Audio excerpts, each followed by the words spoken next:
ஆட பாவீங்களா, ஒரு 2 நாள் வேலைக்கு போயிட்டு வரேன்னு வெளியூருக்கு பார்க்கிங்கில் வண்டியை போட்டு போனது ஒரு சுத்தமாடா அப்படின்ற லெவலுக்கு தான் இன்றைக்கி ஆயிருக்கு.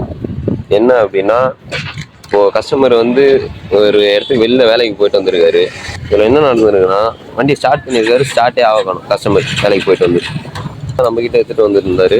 கடைசியில் பார்த்தா சாவி ஆன் பண்ணால் ஃபியூல் பம்ப்பு இங்கே வந்து ரன் ஆகணும், அந்த வைப்ரேஷன் வரணும், அது வரவே இல்லை. உங்களுக்கு ஒரு யோசனை தோணுச்சு, நான் கூட லைன் ஏதாவது போயிருக்குமோன்னு பார்த்தேன். அதே மாதிரி உள்ளார பார்த்தா எலி வேலையை காமிச்சிருக்காரு. தெரியுதா, ஃபுல்லாக கடிச்சு கொதறி சம்பவம் பண்ணியிருக்காங்க. இப்போ அதை தான் ஒயரிங் அடிக்க போகிறோம். அடிச்சுட்டு ஸ்டார்ட் பண்ணி காமிக்கிறேன். இப்போ அதில் பார்த்தீங்கன்னா நம்ம அந்த ஒயரிங்லாம் அடிச்சாச்சு, எதையும் ஃபுல்லாக ஃபினிஷ் பண்ணல. ஜஸ்ட் உங்களுக்கு காமிக்கிறதுக்காக சும்மா வச்சுருக்கேன். பார்த்தீங்கன்னா தெரியும், அந்தந்த கலரை அதிலே ஜாயின் பண்ணி வச்சுருக்கேன். தெரியுதுங்களா? முக்கியமாக எல்லோரும் இந்த ஃபியூல் பம்ப் ரன்னாக தான் செக் பண்ணுங்கள். வெளியூர் எங்கேயாவது வண்டியை விட்டு போயிட்டு வரீங்க அப்படின்னா, மெக்கானிக் நண்பர்களாக இருந்தாலும் சரி, இல்லை கஸ்டமராகவே இருந்தாலும் சரி, இந்த ஃபியூல் பம்ப்பு இந்த இடத்துல சாவியை கீ செட்டை ஓகே ஆஃப் பண்ணி ஆன் பண்ணும்போது இங்கே கை வச்சு பாருங்கள், வைப்ரேஷன் வருதா அப்படின்னு.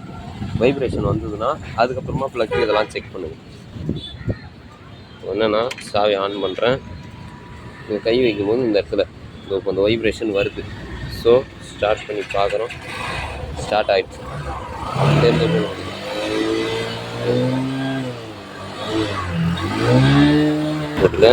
நடுவில் வந்து கனெக்ட் மாதிரி கனெக்ட் பண்ணியிருக்காங்க. இதை